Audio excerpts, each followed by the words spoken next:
Le climat incestuel repose sur 3 principes toxiques présents à des degrés divers dans chaque famille concernée et au sein d'une même fratrie. Chaque enfant peut y être exposé avec des intensités différentes. Le premier principe est la vampirisation, qui repose sur le conflit comme outil de contrôle.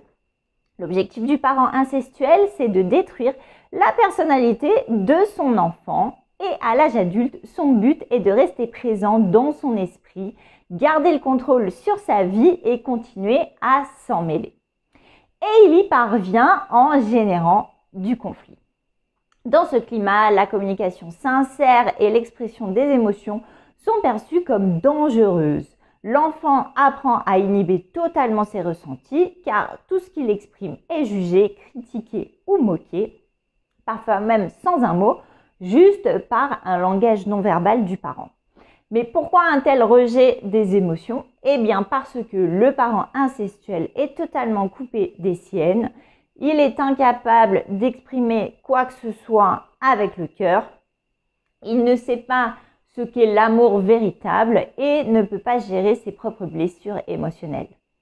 Face à cette absence totale de validation émotionnelle, l'enfant par mimétisme finit par se couper de ses propres émotions lui aussi.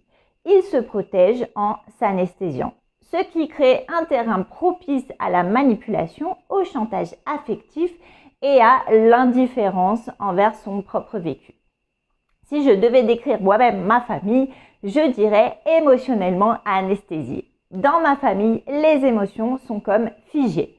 Rien ne transpire, ni joie, ni haine. Peut-être juste un tout petit peu de colère qui explose parfois de manière disproportionnée. Mais chez mon père, rien. Lui, c'est plus un robot. Naissance, mariage, décès, rien ne lui provoque la moindre émotion visible. J'ai longtemps cru que c'était de la pudeur ou du contrôle. Mais après mes recherches pour cette vidéo, j'ai compris que non, c'est un véritable verrouillage émotionnel.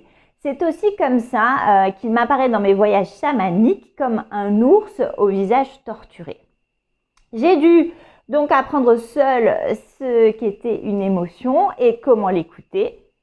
Je sais aujourd'hui que je peux moi aussi me couper de mes ressentis et passer en mode robot, mais je suis consciente de ce mécanisme, donc je travaille sur mon intelligence émotionnelle. Heureusement, j'ai rencontré des personnes qui m'ont montré, sans même le savoir, qu'une autre façon d'être était possible. Le second principe est la sexualisation qui utilise la confusion des générations. Ce deuxième principe crée une ambiance malsaine, une familiarité déplacée et malaisante. L'enfant est exposé de manière récurrente à la sexualité adulte sous forme de confidences, d'allusions, de gestes ou même à travers des références artistiques imposées. Ce flou fait que les générations ne sont plus distinctes. C'est un peu comme si tout le monde évolue sur la même ligne temporelle et ça brouille totalement la hiérarchie parent-enfant. Les conséquences sont nombreuses, tant sur le plan psychologique, corporel qu'émotionnel, et peuvent durer toute une vie.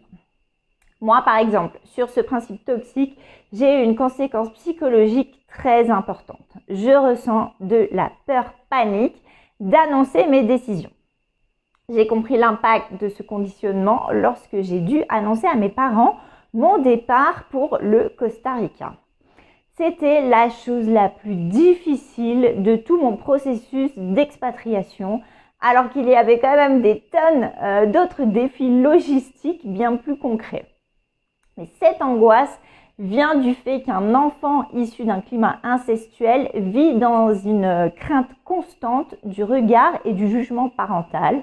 Donc peu importe la décision, aller vivre à Nice, devenir entrepreneur, ouvrir des écoles de pole dance, me séparer, me marier, à chaque fois c'était la même peur panique.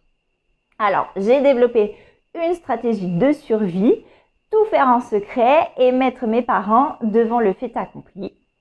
Donc c'était angoissant, mais c'était le seul moyen de pouvoir faire à peu près sereinement ce que j'avais envie de faire. Je me rends compte aussi malheureusement que ce schéma se répète également avec certaines autres personnes d'autorité que je côtoie. Donc, je sais que j'ai encore un long travail à effectuer sur ce sujet. Le troisième principe est l'aliénation, qui utilise la pensée unique imposée. Ce troisième principe repose sur une forme de conditionnement sectaire. L'enfant est privé de réflexion individuelle et enfermé dans une seule vision du monde qui est en plus totalement déformée. Dans ces familles, les parents sont omniprésents, omniscients et tout-puissants. Leur façon de penser devient la seule vérité possible. L'enfant ne peut pas développer sa propre personnalité et grandit dans la peur constante de l'autre. Petit à petit, il s'oublie lui-même jusqu'à sombrer dans un état quasi hypnotique qui le suit, encore une fois, à l'âge adulte. Pour moi, c'était l'interdiction implicite de parler aux adultes. Petite, j'étais convaincue que les enfants n'avaient pas le droit de parler aux adultes, sauf pour répondre aux questions des parents. Mais initier un dialogue avec un adulte était mal vu et encore plus avec une personne extérieure au noyau familial. Ce n'est qu'en devenant moi-même adulte que j'ai réalisé que je pouvais initier des conversations. Donc tu imagines à quel point faut-il être conditionné pour croire qu'on n'a même pas le droit de s'exprimer librement. Autre exemple, ma mère me répétait sans cesse « de toute façon, tu n'aimes rien » pour justifier le fait qu'on me donnait de l'argent à mon anniversaire au lieu de cadeaux. Alors vous me direz, c'est quand même mieux que rien, oui c'est vrai, mais c'est juste l'exemple parfait que année après année, mes goûts étaient totalement niés. Si je n'aimais pas ce qu'elle aimait, la conclusion qui s'imposait à ses yeux, c'était forcément que je n'aimais rien.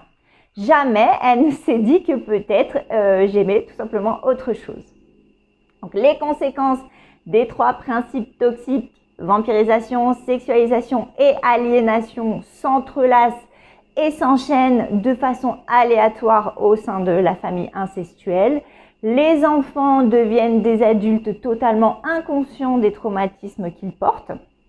Et ce n'est pas tout, car ces enfants devenus adultes sont souvent des proies idéales pour d'autres prédateurs.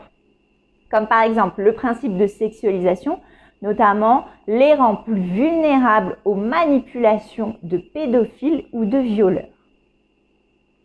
Donc, si ce sujet vous parle, partagez cette vidéo. Ce sont des réalités encore trop méconnues et il est essentiel d'en parler.